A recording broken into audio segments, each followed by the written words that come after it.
하나님의 말씀 보겠습니다. 16장 고린도전서 제16장 1절부터 9절까지 있는 말씀입니다.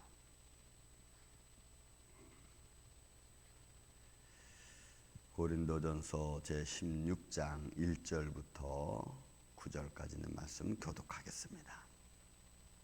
성도를 위하여 연보에 관하여는 내가 갈라디아 교회들에게 명한 것 같이 너희도 그렇게 하라.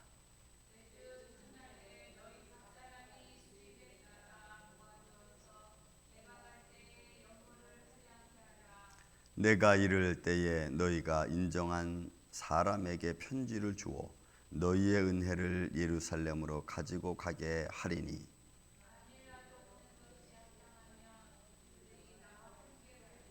내가 마게도냐를 지날 터이니 마게도냐를 지난 후에 너희에게 가서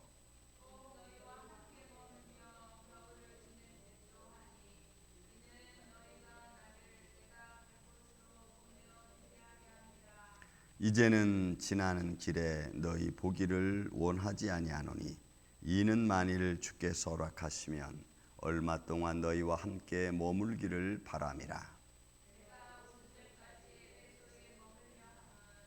내게 광대하고 유효한 문이 열렸으나 대적하는 자가 많음이라. 아멘. 자, 이제 고린도 교회에서 바울은 자기의 복음적 여행, 그러니까 어디로 이제 복음이 증거되어질 건가를 예시하면서 그리고 고린도 교회가 준비했던 연보에 대한 이야기를 합니다. 여기서 나오는 연보는 선교 헌금에 관한 겁니다. 오늘날 우리나라 이 신학교에 와서 이 예물에 대한 이야기가 참 많죠. 뭐 방송국에서도 뭐 유튜브에서도 막 이런저런 얘기가 많은데 여러분 방송에서 나오는 그런 연보에 대한 이야기는 여러분 다 믿지 마십시오. 성경은 정확하게 여러분 성경이 구약에서 얘기했다가 신약에서 얘기 안 한다고 해서 구약에 있는 말씀이 잘못됐고 신약에 있는 말씀이 옳고 또 신약에 있는 말씀이 잘못됐고 구약에 있는 말씀이 옳고 이럴 수 없습니다. 하나님 말씀은 여러분 말씀은 생명이기 때문에 그거는 곧 하나님과 연결된 겁니다. 말씀과 하나님은 떨어질래야 떨어질 수가 없어요. 요한복음 1장 1절에 있는 말씀은 태초에 하나님 말씀이 계시니라. 그 말씀이 하나님과 함께 계셨으니 곧 하나님이라 말씀하셨어요. 그래서 우리는 이런 것에 대한 언젠가 이 말씀을 또 드리겠지만 여러분 여기서 나오는 연보는 기부금입니다. 이 기부금은 선교 헌금입니다. 여러분 그 당시에 이 예루살렘 로마 정치 치하에 있었을 때에 이 헬레니즘 문화 지금 이 고린도 지역을 중에서 아테네, 마케도니아 이 소위 말해서 아시아 지역 쪽에 있는 교회들이 예루살렘이 오랜 기간 동안에 가뭄과 흉년으로 물들었습니다. 굉장히 힘들었어요.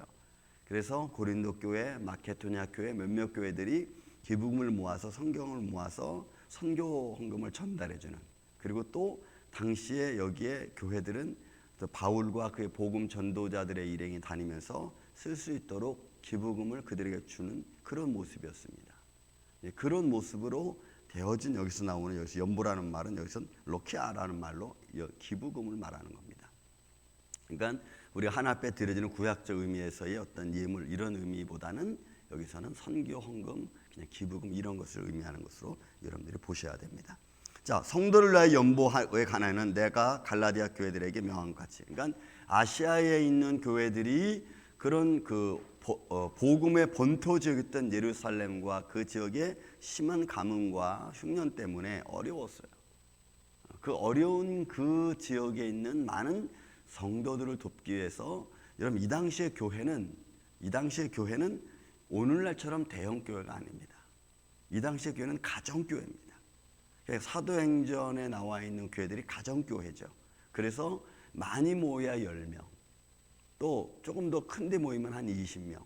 그래서 그 당시에 회당으로 시나고게 회당으로 유대인들이 모였던 그런 말고 그 외 지역 아시아적인 외 지역에 있는 교회들은 다 이렇게 가정을 중심으로 해서 모인 그런 교회들입니다. 그래서 그런 교회들 가정에서 모여서 뭐 10명, 때로는 뭐 15명, 아니 소수의 인원이 스몰 그룹에서 모여서 그들이 이야기를 듣고 복음을 나누면서 예루살렘 교회가 이렇게 힘들더라. 그러면 거기서 이렇게 기부금을 모아서 그걸 가지고 이렇게 전도자들의 손에 의해서 전달되어지는 방식으로 되어진 겁니다. 이제 그런 상황에서 바울이 지금 이 이야기를 나누는 겁니다. 보세요. 연보에 가는 내가 갈라디아 교회들에게 명한 것 같이 너희도 그렇게 하라. 여러분 갈라디아에서는 사실 연보에 대한 큰 얘기는 없습니다. 아마 거기는 뒤에 나와 있는 말씀 2절 3절에 나와 있는 말씀처럼 매주 첫날에 너희 각 사람 수입에 따라 모아서 내가 갈 때에 연보를 하지 않게 하라. 아마 바울이 갈 때마다 이런 어떤 그 선교 헌금을 모아서 주는 것이 좀 부담스러웠던 것 같습니다. 여러분 이 당시에는 어느 때든지 그 터키에 있는 아시아 7개도 그렇지만 그렇게 부유한 상황이 아니거든요. 특별히 이 마케도니아 지역에 있는 빌립보 교회나 데살로니가 교회 같은 경우에는 굉장히 어려웠습니다. 이게 이제 고린도 후서 8장 1절에 나오는데 마케도니아 교회에 대한 이야기 나오는데 그 마케도니아 교회가 아주 흉년이 심했고 그래서 먹을 것이 없고 먹을 것이 없는 것뿐만이 아니고 여러분 그 가난했습니다. 근데 그런 중에서도 풍성한 연보가 나올 수 있었던 이유가 있었습니다. 그들이 자기 자신을 하나님께 드림으로 해서 고린도후서 8장 1절부터 3절, 4절, 5절까지 그 마케도니아 지역의 헌금에 대한 이야기가 나옵니다. 그러니까 그렇게 모아져서 이렇게 다니는 것이었기 때문에 바울 같은 경우에는 그런 기부금도 사실은 정확하게 이랬죠. 이제 그런 모습으로 되어졌던 거니까 바울이 이제 고린도 교회도 이제 이 일을 참여해서 했는데 고린도 전서가 끝날 때까지 아마 고린도 교회는 좀 이게 이 교회적 내분이 많았잖아요. 이 교회 내부적인 많았기 때문에 이 일이 잘 진행되지 않았었습니다. 그래서 오히려 그 힘들고 어려웠던 마케도니아 지역에 있는 교회들이 먼저 이 일을 행하는 것을 아마 고린도 후서에 보면 나오는데 행하고 있었어요. 그러니까 그때까지 고린도 교회는 이 교회적인 내분 때문에 이 선교 헌금이나 이런 것도 잘 모아지지 못했어요. 거기에 대한 이야기를 지금 사실을 하고 있는 겁니다. 그래서 너희가 각 사람의 수입에 따라 모아두어서 내가 갈 때 연보를 하지 않게 해라. 그래서 그가 갈 때마다 그런 것이 아마 바울에게도 굉장히 불편스러웠던 것 같습니다. 미리미리 준비해둬라 이런 거죠. 그래서 여러분 이런 마음은 이제 우리가 하나님께 예를 들어서 외부에서 누가 온다, 선교사가 누가 온다는 건 미리미리 준비했다가 하는 그런 모습을 아마 바울이 지금 이야기를 하는 것 같습니다. 또 그뿐만이 아닙니다. 이제는 3절에 가면 내가 이럴 때 너희가 인정한 사람에게 편지를 주어 너희의 은혜를 예루살렘으로 가져가게 하라. 그러니까 여기 결국이 뭐냐면 그들의 기부금을 주어서 선교자들, 그러니까 이 당시에는 순회죠. 바울과 그의 일행들을 통해서 순회 다니면서 말씀을 선포하고 또 순회 다니면서 이 예물을, 이 선교 예물을 전달하는 방식으로 되어져 있어요. 그래서 고린도 교회가 이런 기부금을 넣고 거기다가 이제 서신을 써서 그리고 그것을 전달해 주는 방식. 우리 임마누엘 교회도 도미니카 지금 학원 선교 지금 하고 있죠. 우리 성도들이 개인별로 아주 그대로 모아서 매달 500불 이상씩 보내고 있습니다. 도미니카 그 가나안 교회 어린아이들을 가르치는 사역. 교회 안에 그 정부에 서간 그 학교가 있습니다. 그 학교에 어린아이들이 한 120명, 30명 되는데 목회자 자녀들을 중심으로 해서 교회에서 학교를 운영합니다. 운영비고 어린아이 한 명 한 명을 1인당 한 달에 30불밖에 안 되니까 그래서 우리가 한 16명 이상 그 아이들에게 지금까지 벌써 오래됐죠. 우리 한 6, 7년, 8년 정도 하면서 복음을 심어주는 그런. 그러니까 어떻게 해서라도 어떤 교회에서 선교 헌금을 통해서 또 다른 교회, 연약한 교회를 돕는 것은 이거는 교회가 하는 아주 중요한 사역입니다. 여러분 이 당시에는 교회가 하는 사역이 딱 3가지가 있어요. 말씀 사역. 교회는 말씀 사역은 이거는 필수입니다. 말씀 사역. 그 다음에 또 나가서는 선교, 구제 사역. 이거는 교회가 해야 될 일입니다. 그래서 교회는 선교와 구제는 절대로 없어서는 안 됩니다. 그 중에 또 하나 이제 3번째다 하는 것이 여러분 이 코이노니아입니다. 코이노니아. 교회는 하나 되는 모습.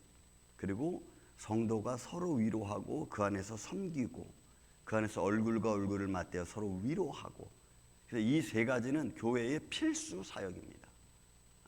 그래서 모이기를 너희가 힘쓰라 그랬거든요. 너희 모이기를 힘쓰라. 근데 여러분 오늘날 이 세상을 보세요. 이 세 가지가 다 무너지고 있다는 거 여러분 아세요? 코이노니아가 이미 이런 이 팬데믹 때문에 무너져 내렸죠. 또 선교와 구제 사역이 점점 약화되면서 개교의 중심으로 가고 있죠. 그 말씀 사역은 말씀에서 떠나 사람의 교훈을 마치 하나님의 교훈처럼 가리키는 시대가 돼버리고 말았죠. 그래서 마태복음 24장에도 마지막 때에 너희가 제일 주의해야 될 것이 뭐냐면은 사람의 미혹을 받지 말라는 겁니다. 여러분 사람의 미혹을 받지 말라. 이게 세상의 교훈이, 여러분 예수님이 당시에 바리새인들에게도 한 말이 뭐예요? 너희가 사람의 교훈을 삼아서 하나님 말씀을 버렸다고 하잖아요. 그렇게 돼가고 있다. 그러니까 오늘날 이 당시나 지금이나 앞으로도 이런 모습은 달라지지 않아요. 이런 것을 우리가 파악하고 어떻게 믿음 생활을 해야 되는가. 그래서 우리가 모이기 힘쓰고 기도하는데 힘쓰고 예배에 힘쓰고 초점을 맞춰야 돼요. 코이노니아에 우리가 힘쓰고, 여러분 절대로 우리가 교회 안에서 코이노니아에 우리가 코이노니아 안에 들어오지 않으면 여러분이 겉돈다는 거죠. 우리가 겉돈다. 교회의 모임이나 교회 어떤 그 자리에 함께하는 시간을 우리가 갖지 못하면 자꾸 겉돌게 됩니다. 이 겉돌면은 결국은 여러분 이게 중요한 게 뭐냐면 신앙이 자라질 않아요. 이 코이노니아를 통해서 신앙의 교제와 내가 말씀으로 배운 것이 내 생활 속에서 어떻게 이루어지는가가 잘 증명되어지는 것 중에 하나가 여러분 코이노니아입니다. 근데 그 코이노니아도 여러분 지금 교회가 팬데믹 때문에 다 무너져 내렸잖아요. 여러분 이게 너무너무 중요해요. 이런 요소들이 아무것도 아닌 것 같고 생활이 좀 편해지고 막 이러니까 이게 더 나은 것 같은데 실제적으로는 우리의 신앙을 조금씩 무너뜨리는 요소가 되는 것 중에 하나입니다. 그래서 바울은 이런 복음 전도 여행을 다니면서 개교회를 강건하게 하고, 그래서 바울이 사도행전에 보면 1차, 2차, 3차 전도 여행을 하면서 교회를 강건하기 위한 모습을 합니다. 그래서 2차 전도 여행 갈 때는 개교회들이 잘 서 있는지를 가면서 다니면서 다시 권면하는 쪽에 2차 전도 여행을 가는 것을 우리가 볼 수가 있어요. 자, 그리고 이제 복음 전도대에 관한 바울이 자기 길로를 이야기합니다. 이제 3절 이후로부터 시작해서 본문에 있는 말씀까지. 내가 이를 때 너희가 인정한 사람에게 편지를 주어서 너희 은혜를 기부금이죠. 선교금을 예루살렘에 잘 전달할 수 있도록 하라. 그리고 만일 내가 가게 되는 것이 합당하면 그들이 나와 함께 가려. 그러니까 본인도 같이 동행하면서 이 기부금을 그대로 전달해 주겠다는 거예요. 그래서 여러분 우리가 이런 믿음 생활하면서 이 선교하는 것은 사실은 우리의 삶이죠. 여러분 선교사로 나가야만 우리가 선교사입니까? 그렇지 않아요. 우리는 우리의 삶 속에서 우리 스스로가 하나님의 말씀을 가지고 복음 증거자라고 하는 그런 모습으로 우리는 에브리데이 매일 살아야 되는 줄로 믿습니다. 우리는 매일매일 우리 삶의 울타리 안에서 살아가는 선교사와 같아요. 꼭 외부로 나가야만 선교사라고 생각하지 마세요. 물론 외부로 나가서 일을 하면서도 어떤 복음의 최전방에서 수고하고 애쓰는 분들도 계시죠. 그러나 우리의 삶의 울타리에서 우리가 선교사적 복음 증거자의 삶을, 그게 믿음의 생활이죠. 믿음의 생활. 그걸 내가 잃어버리면 우리는 다른 사람이 나를 보기에 그리스도인이라고 생각하지 않으면 우리는 우리 삶의 현장에서 복음 증거자의 삶을 잃어버린 것과 똑같습니다. 저는 우리 교회는 저는 여러분들의 삶 속에서도 우리 교회도 보이면서 여기는 교회구나, 여기는 하나님 말씀이 선포되어지는 곳이구나 라고 하는 그런 미닝을, 그런 메시지를 좀 전달할 수 있는 교회, 또 여러분들의 가정 심령되기를 전 주님의 이름으로 축원을 드립니다. 6절부터 시작합니다. 자, 마케도냐를 지날 때 마케도냐를 지난 후에, 그러니까 바울은 지금 이 고린도 교회에 편지 쓸 때에는 바울이 어디에 머물러 있었냐면 에베소라고 하는 지역에 머물러서 이 고린도 교회를 향한 편지를 쓰고 있었습니다. 그래서 이 에베소를 떠나서 그는 그리스 북쪽, 여러분 이 고린도 지역이죠. 그쪽 그리스 북쪽으로 돌아가지고 결국은 다시 여러분 이제 지도를 좀 생각해 보면 아데네가 있고 고린도 교회가 이쪽 이탈리아가 이렇게 말발굽처럼 이렇게 생겼죠. 구두처럼 이렇게 생긴 이탈리아가 있고 그 밑으로 남은 고린도, 그다음에 아데네 지역이 있고, 그다음에 이쪽 오른쪽으로 이쪽 보면 이쪽이 터키 지역입니다. 터키 지역. 그러니까 이제 그 요한계시록에 나온 7교회는 이 터키 지역을 지나서 밑으로 이쪽 내면 여기 다 밑에가 지중해거든요. 밑으로 내려오면은 이쪽에 시돈이 있고 두로가 있고, 그 지금은 이제 레바논이죠. 그다음에 예루살렘이 이쪽에 있단 말이에요. 그러니까 아덴과 고린도 교회 항구 도시거든요. 이 지역을 통해서 여기 지금 에베소 지역은 이제 터키 지역에 있으니까 터키 지역의 에베소 지역에서 있다가 편지를 고린도 교회를 써서 이쪽 그리스도 북쪽 이쪽 올라가서 다시 이쪽 예루살렘으로 오는, 아니면 이쪽 배를 항구를 타고 지중해를 건너서 크레타 섬을 지나서 이쪽으로 다시 오는, 이런 식의 이제 선교 여행을 바울이 하고 있는 거죠 지금. 그래서 지금 내가 에베소에 있다가 그리스 북쪽, 그러니까 고린도 교회 우쪽에 갔다가 다시 온다고 하는 이런 복음 자기 전도 여행에 대한 메시지를 전하는 것입니다.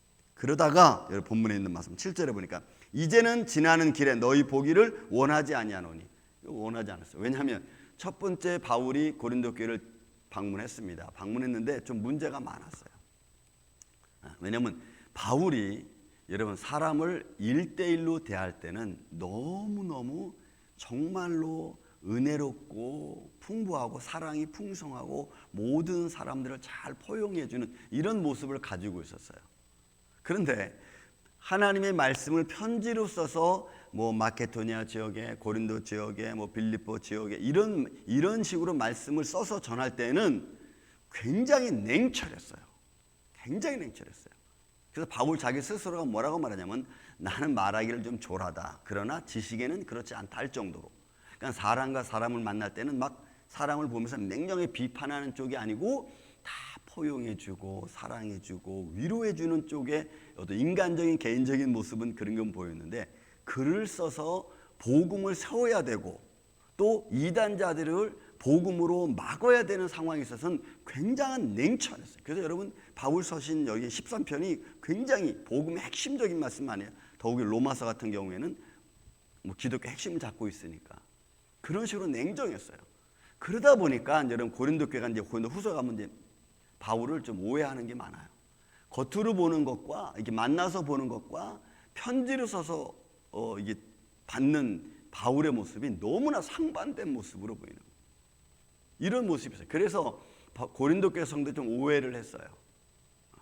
사람이 저렇게 냉정하고 빈틈이 없고 저렇게 차가우면은 저 사람이 정말 그리스도인이냐, 정말 사도냐, 뭐 이런 것까지. 그러니까 여러분 우리는 이게 굉장히 중요한 게 뭐냐면, 여러분 우리의 신앙생활 속에서 내 마음 안에는 내 인사이드, 내 안에는 믿음은 견고하게 딱 서 있어야 돼요. 믿음에 대해서, 살아계신 하나님에 대해서 제가 계속 말씀드린 부활 신앙에 가서는 흔들리지 말고 딱 서 있어야 돼요. 어떤 이방인의 교훈이 들어와도 딱 막을 수 있는 그런 신앙적 영적 생활에 딱 서 있어야 돼. 그러나 그런 세워진 마음을 갖고 우리는 모든 사람들을 포용할 수 있는 넉넉함이 또한 있어야 돼요. 여러분 이게 너무너무 중요해. 저도 그러지 못했어요. 초창기에는 30대 지나고 40대까지는 저도 그러지 못했어요. 그러니까 내용으로 딱 말씀을 갖고 있는 것, 그런 걸 가지고 또 상대방을 대하니까 사람이 굉장히 냉철하고 좀 차가워 보였다고. 그래서 이건 아니구나, 이게 아니구나. 그러니까 우리가 인생을 살아가면서 그런 말씀을 내 안에 갖고 있지만 사람을 대해서 사람을 포용할 때는 넓은 마음을 갖고 이렇게 포용을 해야 돼요.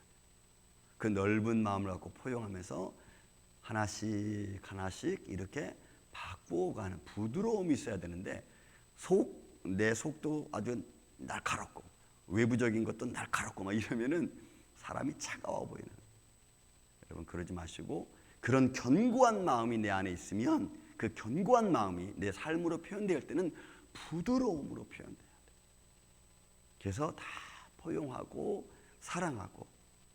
왜냐하면 사람이 양쪽 다 냉정하면은 그 사람이 따르지를 않거든요.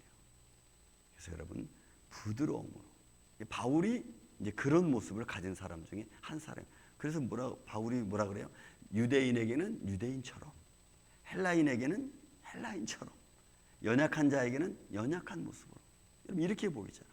이유는 딱 하나예요. 그들을 얻고자 함이라는 딱 하나예요. 얻어서 구원의 길로 인도하는 거 하나예요.